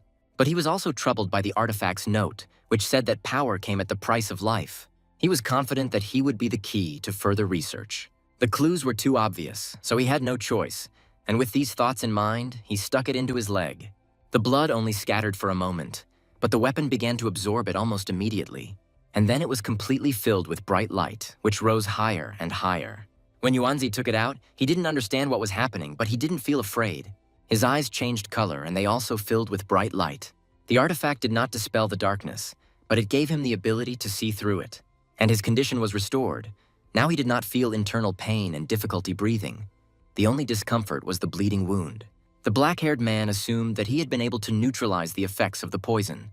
He thought it was worth it, even though he literally had to make a sacrifice. Suddenly, the light in his eyes became even brighter, giving him even more energy. He saw artificial cuttings on both walls of the tunnel, which was not formed naturally. Yuanzi guessed that there was some kind of solution waiting for him at the end of the tunnel. As he went further, He heard a voice asking to be saved, asking for help. The young man did not understand whose voice it was, but it was definitely coming from the front. The further our hero walked, the more clearly and loudly he heard the voice. When he went inside, the guy's face changed. He didn't feel afraid, but he was terrified to look at all of this. A heart-rending picture appeared before his eyes, a huge number of faces, terrifying energy. Yuanzi heard the pleading cries of pain. They asked for help. Their eyes were filled with tears, and each time the heartbreaking scream became louder and louder. It has been a long time since a living soul last entered here. The branches of that very tree began to gradually cover their faces with their trunks. Eventually, within just a couple of seconds, the scream died down completely. Looking ahead, the black-haired man tensely asked who was standing in front of him. At that moment, the huge face with blue eyes replied that it was only a tree. After thinking for a bit, the protagonist asked if it was really he who killed the temple students, to which he immediately received a negative response from his interlocutor. The tree explained that this was the work of the mistress of Mount Sando, pointing to a scarlet coffin lying directly in front of him. Hearing this, the black-haired guy immediately ran it through his head. He remembered the very statue that towered in the main hall of the temple, thinking that this was the same night goddess who had ascended during the Ming dynasty. However, he did not understand why a divine being would kill ordinary students. The tree explained that the end of an era had come. It had become difficult for followers to achieve a breakthrough, and in order to gain immortality, the mistress of the mountain had fallen to the path of demons. She sealed herself in a stone coffin, using the banyan tree to imprison the evil spirits, all for the sake of nourishing the yin and preventing her primordial spirit from perishing. A powerful night goddess capable of absorbing souls to strengthen herself, Banyan absorbed too many souls, absorbing their will, and gradually gave birth to a spiritual mind. This spiritual mind was the tree itself, and over the course of many years, people wandered here by mistake and met their end here. And he absorbed the hatred of the vengeful spirits, and all the time waited for someone to come and put an end to the fallen goddess. After hearing this, Yuanzi thought for a moment, thinking that this was very similar to the launch of a quest from an NPC. After thinking for a bit, with the utmost calmness, he asked what he should do. His interlocutor immediately replied that he needed to open the stone coffin and pierce the heart of the mistress of the mountain. That was the only way he could put an end to everything. He also added that the weapon he found contained half of her soul, and by piercing her heart with it, it would be possible to seal the remaining part. Without the Yang soul protecting her body, her flesh would immediately die, then he would be able to leave here unharmed. Seeing that the black-haired man continued to stand without moving, the tree asked why he was hesitating, and Yuanzi really stood there, motionless, completely immersed in thought. Looking up at the tree, he said he had a question. He asked if he could be the high priest of the temple from the stories. The tree was taken aback by this question, but almost immediately responded by saying that the temple priest was the first one to be absorbed by the mistress of the mountain. First, the priest became a puppet, and then a nourishing being. This time, the main character asked the tree to open the coffin for him. But he heard a refusal. His interlocutor explained that he was just a tree, so he couldn't help him with this. It was at that moment that a satisfied smile appeared on the young boy's face. Having asked what he rather does not want, he suggested that the senior priest of the temple lies there, and our hero also suggested that he is his soul or protector. There was a discrepancy in the story. The goddess was able to ascend and a temple was built in her honor, but the disappearance of the students occurred during the reign of Yongle. He also recalled the words where he was warned not to trust the master. Now our protagonist understood why the master sought to kill all the temple's students. The tree itself at that moment responded that from the very beginning it had no evil intentions towards him. It did not want to cause harm. And at this point our hero asked, maybe he just can't. After some thought, Yuanzi added that his favorite way to wring necks was to suggest that such a method was related to techniques that enslave the mind. At that very moment, I remembered the situation with that very woman from the well. At this point, the tree fell silent again, beginning to look attentively in the direction of our hero. The black-haired man himself shouted with a satisfied face that his interlocutor had become nervous. Having said that, the night wanderer who was sent to clean up before him clearly pointed out two things. The banyan tree is very dangerous, and one should not look back. Assuming that he had gone into depth to investigate the old well but had found nothing, because there had been no problem with that well at all, the problem was in the tree itself.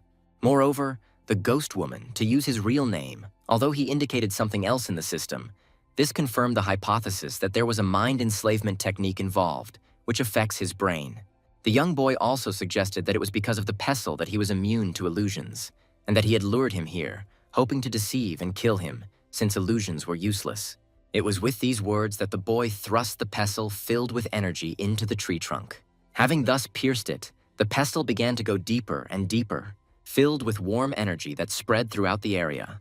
It began to gradually cover the trunk of the tree. At that very moment, the tree's branches began to grow at an incredible speed. They were about to attack the black-haired boy right now. The tree itself changed its face, shouting that since he did not want to obey it, then he should just die right now. With great speed, the branches began to approach the young wanderer of the night.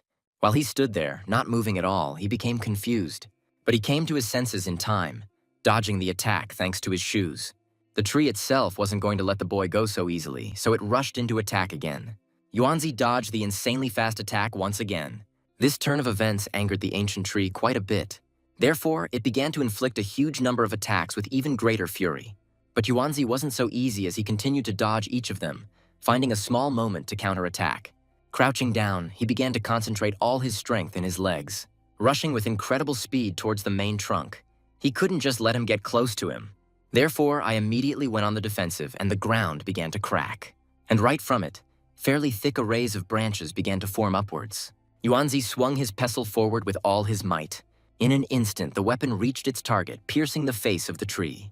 In 1 second, it was covered with a bright light, which transformed into a flame. From the pain, the ancient spirit began to scream in pain, because his whole body began to burn. But the young wanderer was not going to stop there. Accelerating, overcoming obstacles, he approached the main trunk. The boy knew he had to push the pestle in even deeper, so grabbing it, he tried with all his strength to push it as deep as possible. And he succeeded. The pestle went in all the way, raising an even brighter light. There was a scream loud enough to deafen the entire area. All the young boy managed to do was cover his face. A dark aura began to appear in the room, filling the entire area. But ultimately, thanks to this artifact, she disappeared completely. The room was filled with pleasant moonlight again. Yuanzi stood silently, looking around. Suddenly, I anxiously remembered my shoes and immediately deactivated them. They gradually began to disappear from his feet, returning to his inventory. At this point, victory was in his pocket. The young man breathed a sigh of relief, thinking about how he had barely made it in time. After all, just a little bit more and the shoes would have disappeared. At that very moment, something caught his eye. Looking around, he noticed a system window that congratulated him on completing the S-rank mission challenge and awarded him a reward. He received the Nightwalker as well as the demon-slaying pestle, and they also left him the red shoes. The exit will open in 5 minutes. The black-haired guy read every word with trepidation. He couldn't believe that he had managed to survive here. It was too hard. But as soon as Yuanzi came to his senses, he immediately screamed at the top of his voice. Thus, the test that no one could pass for decades was officially closed today.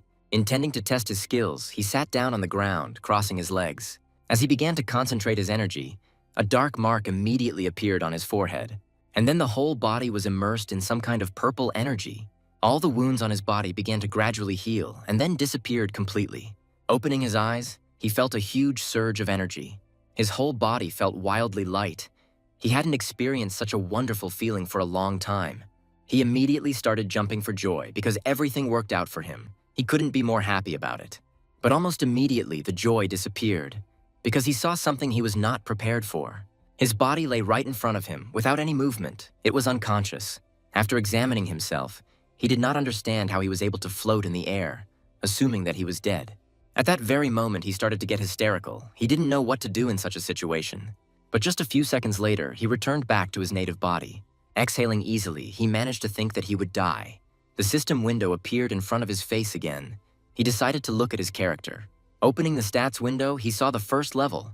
His progress was at 20%, and also read about the new ability. As he studied them, he thought, because he was able to finally unlock his class, and the use time of the shoes was also reset. This meant that he had completely succeeded in subjugating this artifact. But all this time, one thought did not leave him. Although the tree had disappeared, the same scarlet coffin still remained in its place. Lost in thought, Yuanzi thought that since the progress had reached 100%, it meant that the tree was the guardian of the temple. He guessed that the stone coffin was empty. Looking at the timer, he saw that he had little time left. He felt a terrible curiosity, so he activated the shoes just in case. They immediately appeared on his feet. He was going to check what was in the coffin. That's why he immediately began to approach him, believing that with his shoes he would feel calmer. Using a pestle, he cut all the branches that were blocking his passage. The coffin was quite large, and the young man examined it carefully. He immediately grabbed the roof and began to push it to the side, trying to move it. At some point, the lid was thrown off, and a fairly loud crash was heard, raising a column of dust behind it. With a surprised face, the night wanderer peered inside the coffin. And as soon as the dust cleared, he was very surprised. He could not believe his eyes. After all, inside this coffin lay a black-haired girl. Having examined her, our hero assumed that this was the very goddess of this temple. He couldn't understand how she had preserved her body. It surprised him quite a lot. I immediately started to spin the conversation in my head like a tree. After all, it truly spoke of the fact that the mistress of the mountain lay here. The boy couldn't believe that it told him the truth. He didn't understand what the catch was. As he began to pace back and forth, he reflected that since the mission had been completed 100%, he was right in his conclusions. Assuming that the body of the mountain's mistress was a hidden mission, he immediately closed the coffin lid. Stepping aside, he even thought that it was at this moment that his death would come. He also thought that if the body of a goddess was lying there, then there was an even deeper plot to this test. Coming up again, he decided to close the lid completely, pretending that he had not seen anything. But at that very moment, I noticed that there was something brightly colored in the girl's mouth. He tried to examine the thing from different angles, but he saw nothing. Yuanzi looked at his hands and told them that he had spoiled them too much. But interest truly outweighed fear, so he swallowed his saliva and decided to take a serious step.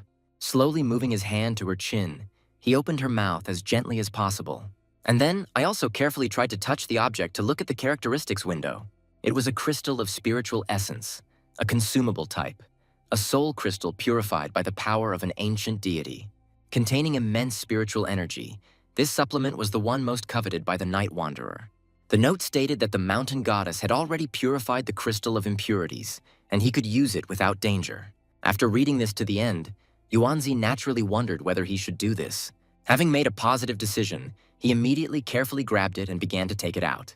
In response, the crystal began to shine brightly, and in an instant, rays began to hit the guy's forehead.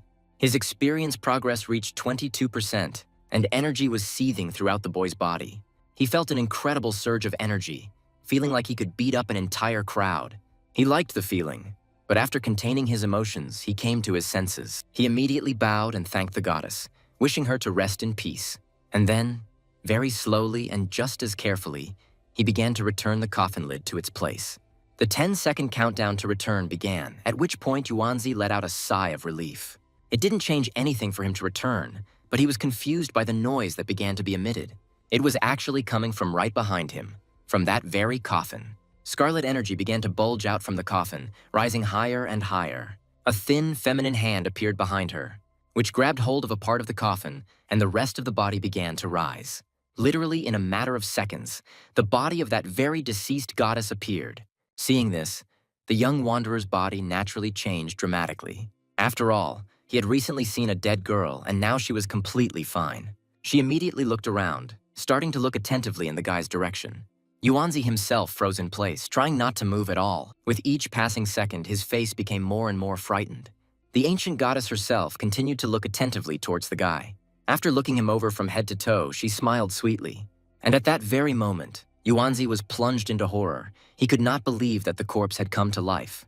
The countdown began, 4 seconds left until return, and the girl told him that she would definitely come for him. The guy's body fell into a trance.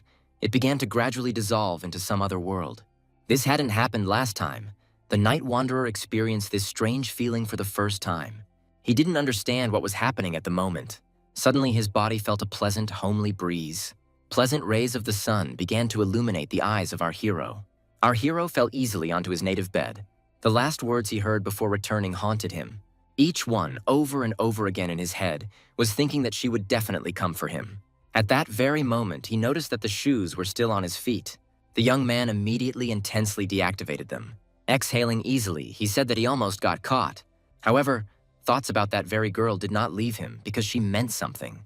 Leaving the room, the black-haired man thought that it didn't matter what the girl told him, because everything was left behind, in that spirit world. As soon as he left, the aunt immediately asked what time he went to bed, because it was as if he had just disappeared.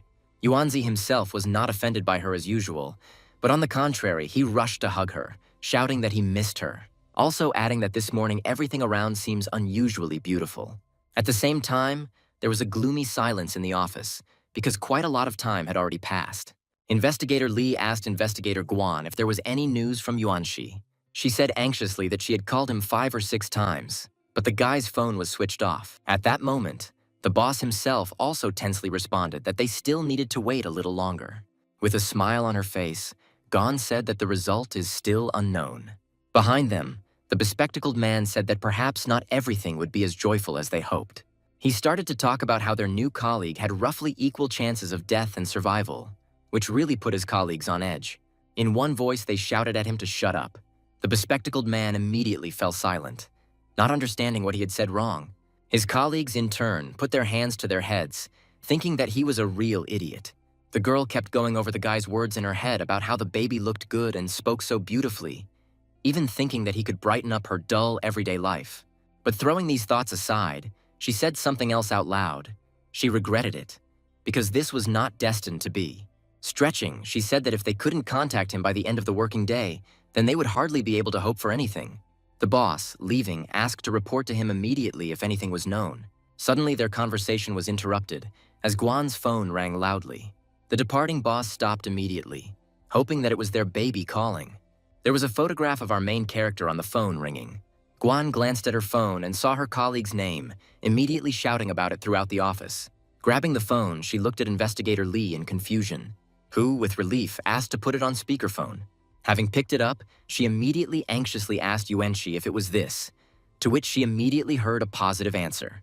In a sweet voice, Yuanzi greeted his sister, saying that it was him. As he walked down the stairs with joy in his voice, he also added that he had been able to pass the test and also successfully return from the spirit world. Hearing this, everyone was surprised, even the bespectacled man, who at first glance seemed extremely reserved.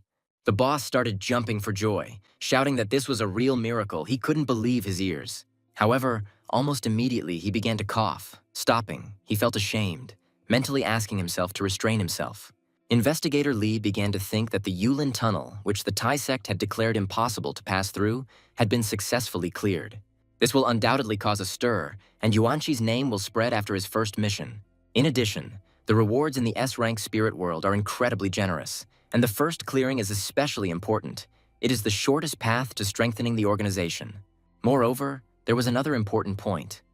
In all of Shanghai, one could count on one hand the trials for the Night Wanderers. The existence of the Yulan tunnel led to the organization losing many future Night Wanderers.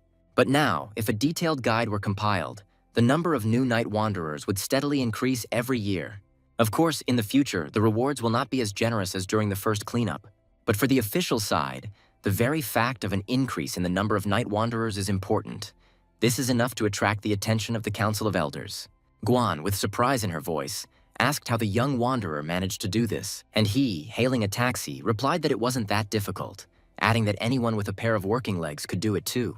Hearing these words, the boss rejoiced, thinking that this was a great job, and ordered the guy to come to headquarters immediately. At this point, their telephone conversation ended and Yuanzi hung up. The bespectacled man, turning to the boss, said that the guy clearly had talent, also saying that his boss had picked a real monster. Hearing these words, the soul of their leader rejoiced. It was visible on his face. The boss responded by saying that he was not a monster, but a real genius, adding that it would be a good addition to the notification letter, words specifically about the monster. Arriving at the office, he immediately turned to Mr. Fu, writing that he was in a hurry to convey to him extremely important news. Adding that his wanderer had completed the test and returned, he added that he was referring to the Yulan tunnel test. Instantly, a call came on his phone. Seeing the call from Commander Fu, Investigator Lee laughed because the call came quickly. The gray-haired man picked up the phone and greeted me with a satisfied voice. Commander Fu immediately said that the man must understand how important his message was. Naturally, the gray-haired man responded positively, saying that he himself was still in amazement and had only recently finished a telephone conversation with the newcomer. The logical question that immediately followed was whether a guide had been developed. However, Lee refused, saying that it would take them some time. The commander spoke again, saying that he had not placed any hope on him, because if this man could pass through the Yulan tunnel, then he must have outstanding skills even by the standards of the Night Wanderers. Having added that Lee was lucky to have acquired a true genius, He intended to report this to the Council of Elders and make sure that he was rewarded. Hearing this, the investigator was surprised and delighted. However, he immediately asked if he should by any chance keep it a secret. After all, Tai has priority in recruiting wanderers, but Commander Fu replied that they themselves said they were not interested, so he did not need to worry about it. The commander also asked to avoid a repeat of the previous situation, to which Li asked him for advice. With a smile on his face, the superior officer answered easily, he just needed to add money. Hearing this answer, the chief was quite surprised. But the commander replied that he also didn't like to win people over with money. He also added that he should write the manual as soon as possible. He needed complete information about the temple, and at the same time he decided to pay back the Tai sect. Upon hearing these instructions, Chief Li immediately replied that he had completed everything in the shortest possible time. At this point, their conversation ended and the commander put the phone down. With a smile on his face, the investigator said that Centurion Fu was not in vain considered the money prince among the 4 masters of the organization. The crowd in the spirit world's wanderers chat was jubilant. Everyone was asking about the young night wanderer who had gone to test the temple. Everyone was betting that he was already dead. After reading all these conversations, Investigator Li smiled and was amused by them, immediately starting to write about how they shouldn't rush to their conclusions. He wrote to them that he was very grateful for the experience, and also added that the young man managed to pass the test. At that moment, the chat immediately exploded. He could never believe it. One of the members of this chat could not believe his eyes, because this simply could not be happening. It was one of the members of the Tai sect who couldn't just take it and believe it. He didn't understand how they had missed out on such a promising wanderer of the night. He clutched his head, thinking that their elder had made a mistake. At this time, our main character had already arrived at headquarters. Having climbed the stairs, he immediately knocked on the door and then opened it. With a satisfied face, he immediately greeted everyone, saying that he had returned. He immediately ran into Guan, who said that she thought he was a harmless puppy, but turned out to be a real wolf cub. With a sweet face, she congratulated him, telling him to come to her so that she could hug him. But the boy just laughed, saying that it was too valuable a reward for this, deciding to leave it for another time. Thinking to himself that she was clearly trying to seduce him, he believed that he should be reasonable in such situations. Hearing this answer, the girl laughed, saying that his feigned seriousness was touching. They immediately went to the chief, because he wanted to see the wanderer. As she walked, she praised him, suggesting that he had reaped a good harvest, and also added that there was no need to tell anything, since hiding one's methods and strength was a necessity for every wanderer. Naturally, our hero understood this because he wasn't going to tell anything anyway. In response, he simply thanked the girl walking next to him for the advice. Entering the boss's office, he immediately greeted him with joy on his face. Yuanzi was glad to see familiar faces, because before this he thought that he would never see them again. The boss took the lead in the conversation, saying that he had been very worried about him after the call. Hearing these words, the young wanderer of the night did not understand what he meant. Smoking a cigarette, Investigator Li replied that he was afraid he would be kidnapped on the way to his office. He immediately asked if he wanted something to drink, to which the boy replied cola. The chief immediately ordered Guan to send someone for cola.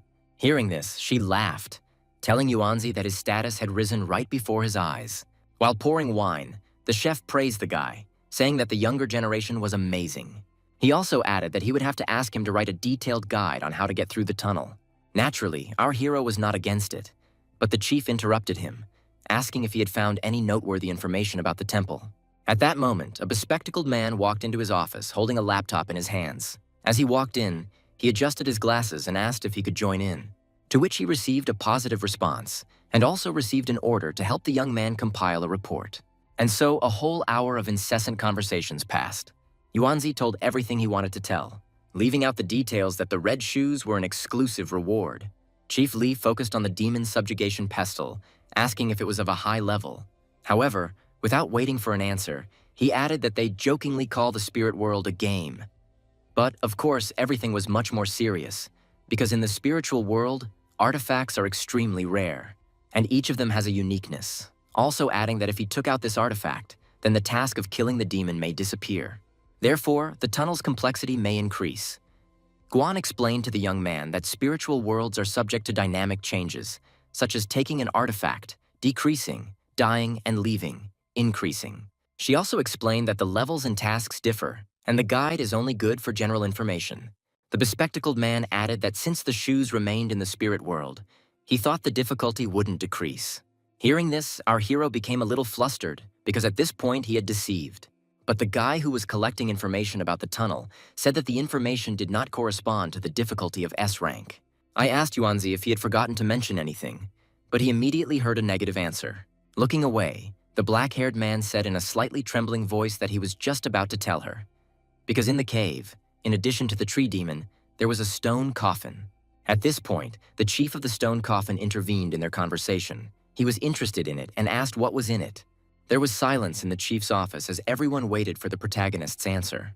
With a gloomy face, the young man answered the truth, saying that the body of the mistress of the mountain lay there, and after he removed the lid, she woke up. The boss was the first to come to his senses. He shouted and asked again. He immediately jumped up and started walking from side to side. He thought that if she really woke up, then there were only two possible outcomes. First, the temple will no longer be just a challenge and will be upgraded to a high-level instance. The second, Old Temple will have its difficulty level lowered, but a new high-level instance will appear. For the leadership of the Tai sect, such changes in the spiritual worlds are extremely important. Guan encouraged the guy, telling him to continue. The more important his information, the higher the pay would be. The black-haired man immediately began waving his arms, saying that money was not so important. Now he was more worried that this ancient goddess might come for him. The bespectacled man told the protagonist not to exaggerate, saying that he was not yet mature enough to be noticed by such powerful beings. Yuanzi was naturally not reassured by this answer, but thanked him for the encouragement.